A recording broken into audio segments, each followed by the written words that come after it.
Welcome, everyone. As most of you know, we've been working on a series on the hindrances, um, the mental qualities that hinder us from progressing on the spiritual path. And so far, we've covered desire and ill will and restlessness and remorse. And tonight, I'm going to try and cover the last two, dullness and drowsiness and doubt. So we'll see how we do. So dullness and drowsiness. This is a feeling of being dull or heavy or sleepy or bored. And it can range anywhere from very mild sensations to falling asleep. The, the Buddha gave two similes for this. One is a pond of water covered in slimy aquatic plants. So that prevents you from seeing your reflection in the water. And the other simile is of being in jail and being shackled or chained to the wall. So when your mind is dull and drowsy, it's just like you're chained. You can't sort of do anything. Now, it's important to know that when the Buddha is talking about this as a hindrance, he is not referring to sleep deprivation. If you're dull and drowsy and sleepy because you're deprived of sleep, then what you need to do is have a nap or go to bed. Um, and you need to prioritize that over your meditation practice. There's a lot of people who are burning the candle at both ends and are just sleep deprived. So it's really important to get adequate sleep for all kinds of health reasons. And plus, it's hard to meditate if you're sleep deprived. So, what are the causes of what the Buddha is referring to when he talks about dullness and drowsiness? So, the first can just be a sort of a general lethargy, because maybe you ate too big of a meal or you're hot. Um, or you've been meditating for a long time and you sort of lost your enthusiasm. I mean, one time of sitting. And so the suggestion there is to open your eyes, let the light in, or maybe pull on your earlobes to help with this. Another reason for this kind of dullness and drowsiness is a lack of direction or motivation. So in this case, it'd be important to remind yourself of why you've started a meditation practice. What are the reasons you got inspired by this? What are you hoping to accomplish? So to try and sort of stoke the fires of your motivation. Um, yeah, so not only remembering why you started doing this, but bring to mind some of the teachings, because you know, the basic teaching is coming to the end of suffering. So what does that mean? It means happiness, experiencing happiness. So remind yourself of the goal. A third reason, and we mentioned this last week, is the meditation object, like if it's your breath or whatever, is too subtle. So it can cause restlessness and remorse, and a mild form of restlessness is just your mind wandering. Or it can also cause sleepiness. And so we've talked in previous weeks about various things you can do if your meditation object is too subtle. So one is counting your breaths, um, saying a mantra silently when you're breathing in or out, getting up from sitting meditation and doing walking meditation. Those are just some ways to help. And then there was that hand movement that I demonstrated a few weeks ago. So if you missed the instructions on that, you can go back to the first or second video in this series and watch the demonstration for doing the hand movements. Another reason for dullness and drowsiness is feeling bored with your meditation object. And so then it's a good idea to change your meditation object. So you could do the body scan, or switch from the breath to metta, or do walking. And for those of you who have Bhikkhu Tanisaro's book on breath meditation, and I notice there's still about 4 or 5 copies left. It's in the top row on the giveaway books on the left. And he has all kinds of ways to sort of visualize moving chi up and down the spine and up and down your limbs and through the body. So that can sort of help with boredom. Now, you only want to do these kinds of things for, to get you out of that kind of a state. And then you want to go back with a meditation object that is so more unified and is more still, because the object of our practice is to come to stillness, because it's out of that stillness that we get the insights that lead us to awakening. And if we're rushing chi around our body or energy around our body, can help wake us up, but it's going to be too busy for us to get into that still state. So it's a temporary technique. And then another big reason for dullness and drowsiness is it may be our body's way to avoid something. Maybe we have some physical pain or discomfort, or we have a difficult emotion that's coming up, or some uncomfortable thoughts. And so our body does this little escapism thing by going into sleepiness or drowsiness. So if this is the situation, then the first thing you want to do is welcome in the feelings of this feeling of dullness or drowsiness. Send metta to it.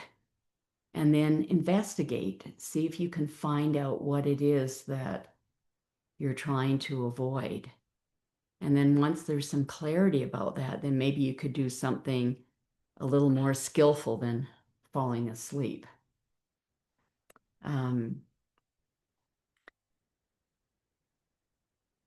Then it's good to remember that any of these sort of causes of dullness and drowsiness, we can intensify the dullness and drowsiness by unwise attention on that heavy or dull feeling. If that's what we're focusing on, we can intensify it.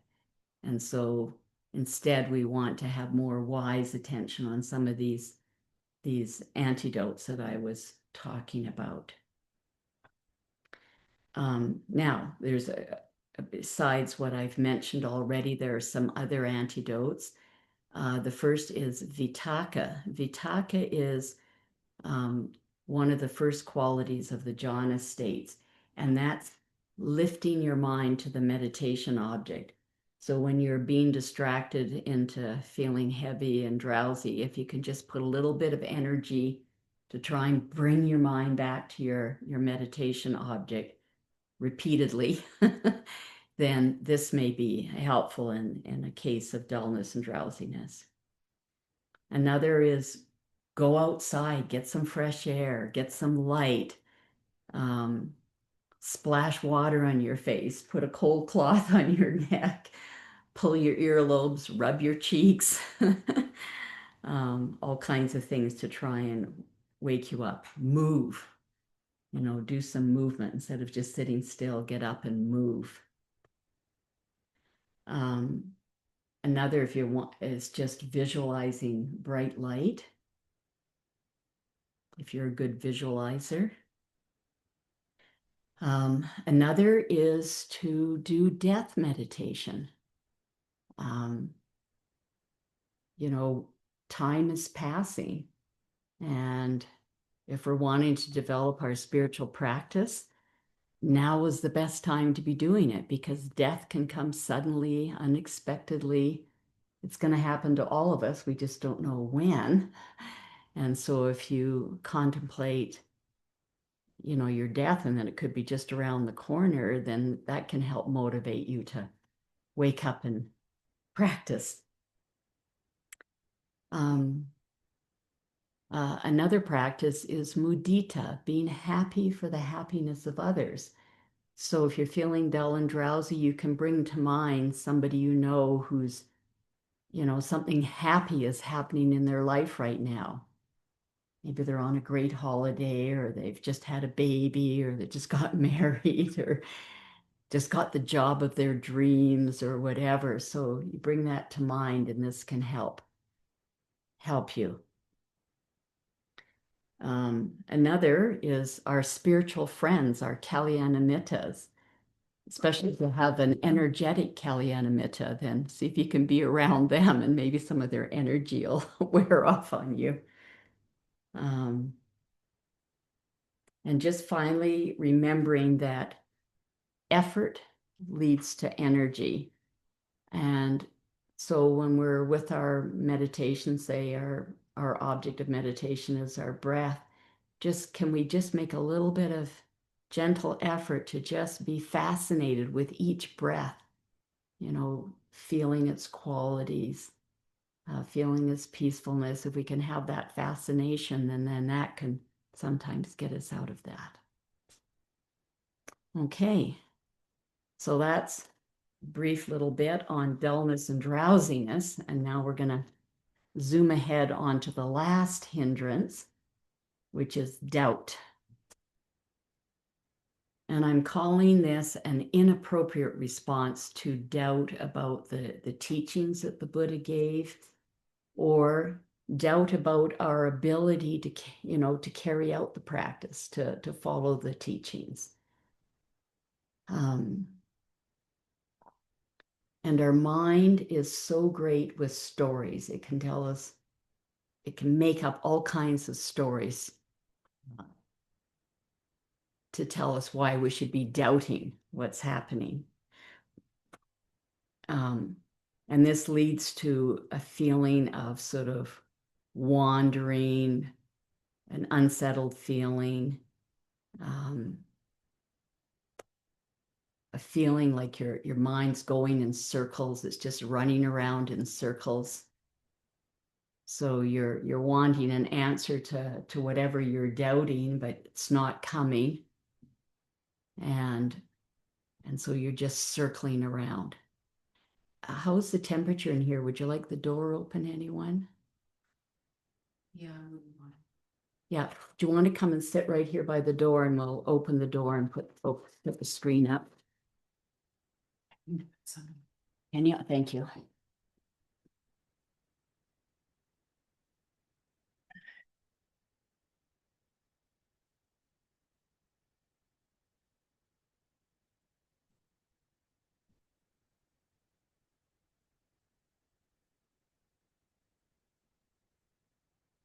Now, a serious thing to be doubting in our practice is the essential teachings of the Buddha, like the Four Noble Truths, or the three characteristics.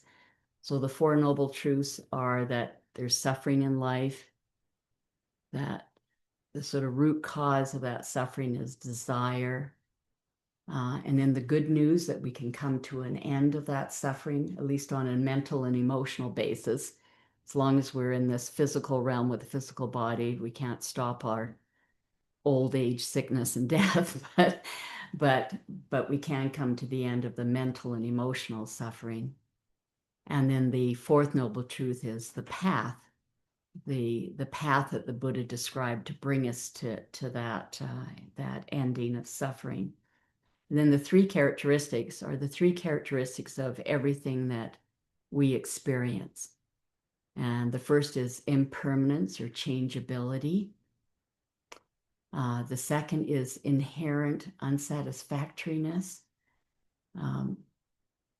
So some things are unsatisfactory right from the get-go, like unpleasant sounds or smells, or disappointments in life. And then the beautiful things, they have the inherent unsatisfactoriness because even though they're beautiful in this moment, they have this darn characteristic of ending. And so they don't last. Um, and the third one we call anatta or not self. And what that's referring to is that there's sort of no core, rock solid part of ourself. We're verbs instead of nouns. We're a flow, constantly changing due to whatever the current causes and conditions are. And so this is very positive because if we have qualities about ourselves that we'd like to change, because because we're not solid in any way, we can make those changes. So it's a good thing. um, so so if we have doubt about these sort of core areas of Buddhism, um, then that's going to prevent us from following the path to the end of suffering. So these are really serious doubts we want to do something about. So the Buddha, he gave two similes again for doubt. The first one is about a merchant who has a caravan and he's in crossing isolated territory that's unknown to him. And there's a chance of, robbers along the way. So there's some danger. And then he comes to a crossroads, um, and he doesn't know which way to go. Like, is the town he wants to get to the left or to the right? Um, and he doesn't know, so he just has to, I guess, go on his intuition or whatever. But there's this feeling of danger and doubt. Where do I go? So if he happens to choose the right path, and makes it safely to the next village, then like what a feeling of relief. So, that's what happens to us with doubt. We don't know what's going on. It's kind of uncomfortable, maybe worried about something. But if we can come to the end of it, like what a relief. And the other simile is a dark mud puddle a mud puddle that's sort of in the shade. So definitely you can't see your reflection. You can't see the reflection of reality in it. Um, and if the mud's swirling around, that's sort of representing doubt, and the fact that it's dark and you can't see, that's representing the lack of clarity about this issue you're doubting. Now, I started off by saying that doubt is sort of an inappropriate response about doubt about the teachings or your own capabilities. And I said that because the Buddha encouraged us in a way to doubt. He uses this word ehipassiko that means come and see. So he's always saying, don't believe me just because maybe I'm famous or I'm a respected teacher. Don't believe me just because I say it. Come and try it out. Verify it for yourself. Here are the teachings that I'm suggesting to you. Give them a try. See if they work.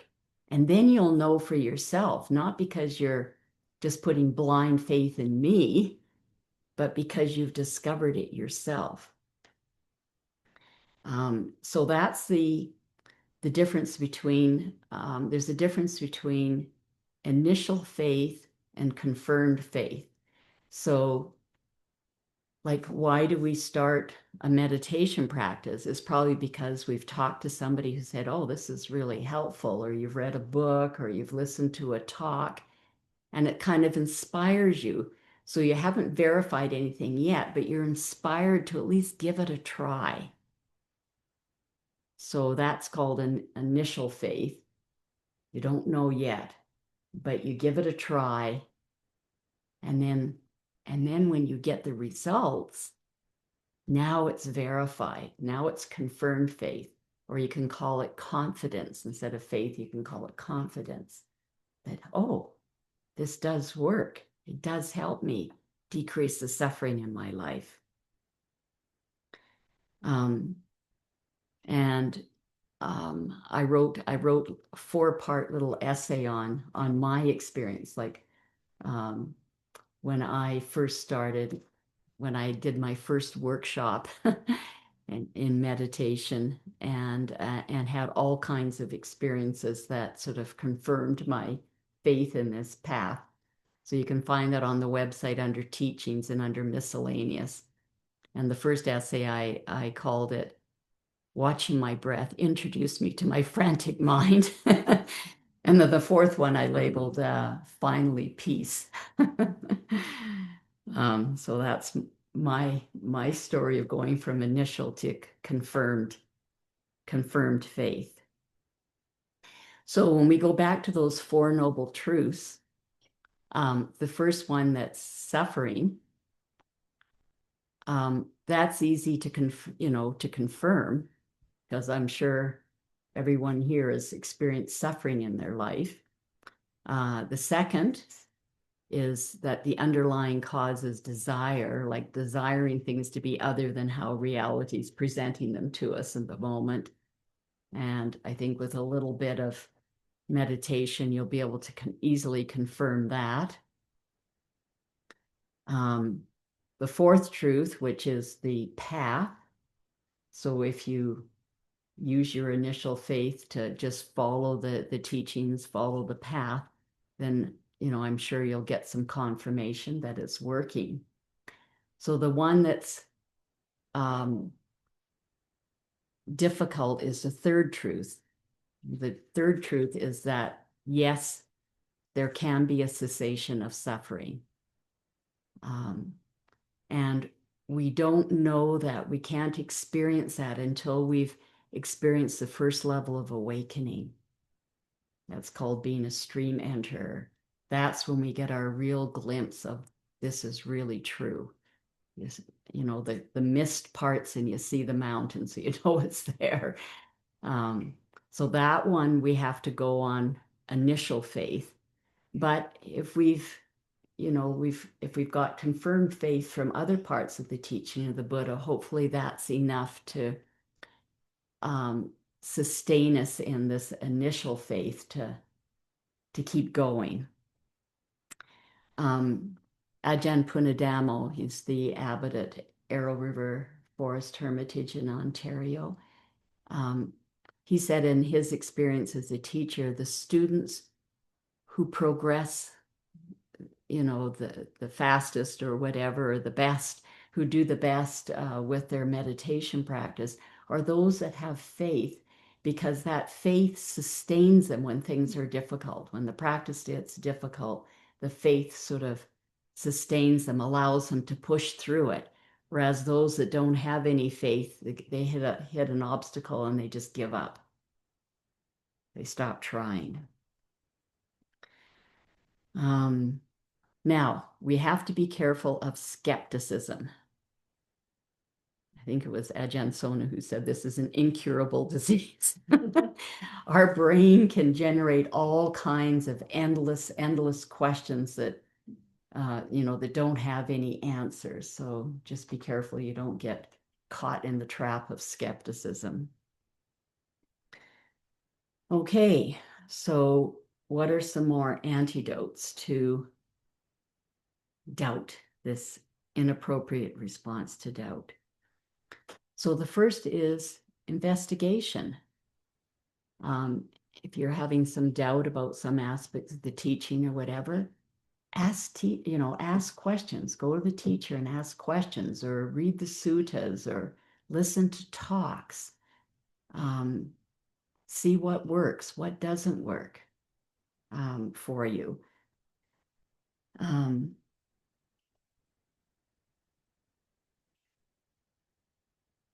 Yeah. The second is commit, to a certain teaching. Like right now, everybody's here studying Buddhism. Um, but some people they'll enter a spiritual practice and then they'll hit an obstacle and then they'll run off and get a different guru or like a different kind of spiritual practice. And then they had an obstacle there and then they'll run off and try something else. So this is trying to like dig a well for to hit water. If it's kind of hard shoveling out the dirt, and then you just go to another place and start, do a few shovelfuls, and then that gets hard, and you go to another place. Like you never go down deep enough to get the water. So you want to hang in there and really give it a really royal good try with a particular tradition rather than just skipping all over the place and never getting deep enough. Um, so another way to deal with doubt is watch your thoughts. Are they skillful thoughts? Meaning, are they leading to less suffering or happiness? Or are they just piling it on? So look at your thoughts. Self-doubt.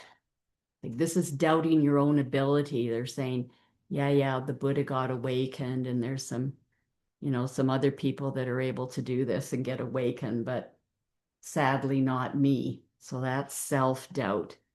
Um, and so that's putting unwise attention on your doubting thoughts and instead of these various antidotes that I'm talking about. Um, and it's good to bring to mind some inspiring stories of past monks and nuns. So one is the story of Angulimala. So if you have, if part of your doubt about your own ability is because of maybe past unskillful behaviors, well, you're not going to top Angulimala. Angulimala was a serial killer, and Anguli means finger, and mala means like a necklace. And so he had murdered 999 people. And for everybody he murdered, he took their finger bone and put it on this necklace. So he was just about to murder his 1,000th victim when he met the Buddha, and the Buddha was able to inspire him and turn him around, and he became fully enlightened. Now we had to deal with people throwing rotten tomatoes and stones at him because of his past behaviors, but he became fully enlightened. Um, so I don't think any of us have that much remorse to carry around. So if he can do it, we can do it. And then another inspiring person was Patachara. So Patachara had she had a little toddler and a newborn baby, and her husband died. So that was a pretty big tragedy. So not having a husband, she set out on a journey to go back to her parents' home. And that required her crossing this rushing river. So she couldn't carry both of her children across the river at the same time. So she left her toddler on the bank and then crossed with the baby. And then there was like a large raptor, a hawk or something that was trying to grab her baby. So she was waving her arms, trying to scare the raptor away. And then her son on the other bank saw her waving her arms and thought she was signaling to him to come across. And of course, he went into the river and drowned. Um, anyway, and then this hawk caught the little baby and took away her baby. So now she's lost her husband and now she's lost both her children. So she carried on to the village where her parents were. And when she got there, she found out there had been a fire and her parents' hut had burned down. And her parents had both been burnt to death in the fire. So this poor lady had lost her husband, her two children, and her parents all in one go. So she went stark raving mad and was wandering around in this psychotic state. And then bumped into where the Buddha was, and he was able to say some things to her or help her. And she also became a fully enlightened being. Um, so if we're complaining that we can't do this because we got some stress or sadnesses or whatever in our life, compare yourself to Pachachara. She did it. So can we. And it's really lovely. When we had our opening ceremony a couple of years ago, two other nuns monasteries got together and bought us a little statue of Pachachara. So she's outside near the Red Door Kuti on our walking path. So you can look at her and be inspired. Other antidotes to doubt is like learn the Dhamma, like read suttas or listen to talks, like you're doing here tonight. And there's a million talks on YouTube. And again, our spiritual friends, Kalyanamittas, especially having a Kalyanamitta who's experiencing the benefits of the practice. And so that can be inspiring to you. What's really lovely, if you go on a retreat with our teacher, Beth Upton, she always does group interviews. And they're so inspiring because you hear other people asking questions about their practice, and you hear about the progress that they're making in their spiritual journey, and just being in the room with all these people, experiencing the benefits of the practice is just really inspiring. So hopefully most of you know she's coming here to Canmore in February for a 2-week retreat. And you've got 2 more days to sign up. So registration ends the end of the month. And priority is being given to those of you who are here live or in the Zoom room. Those who you are part of sort of our meditation community, you'll be the first to be chosen to attend this retreat.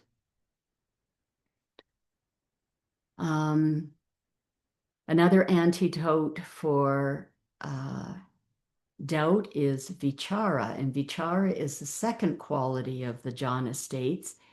And so vitaka, as we said, was lifting your mind onto your meditation object.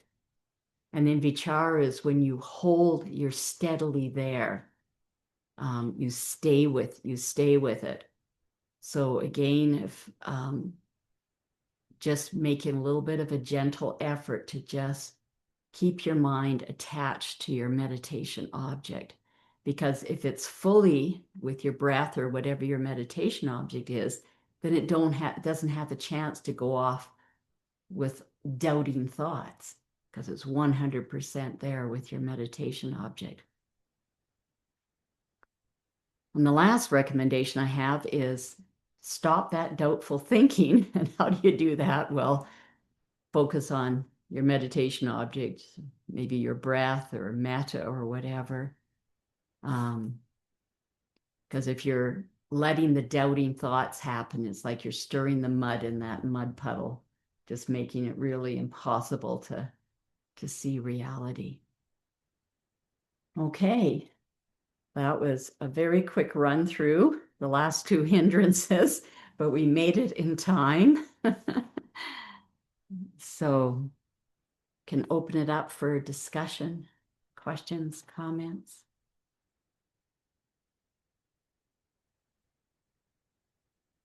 Yes. The skeptic in me of the 999 lives it's doing. Has it ever been verified? I have no idea. Yeah,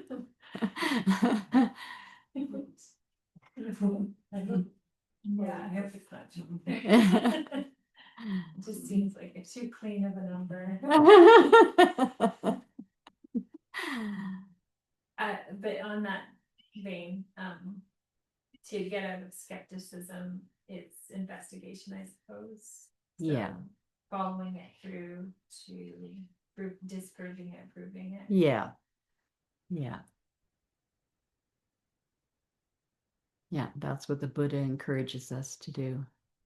He doesn't want us to take this on blind faith.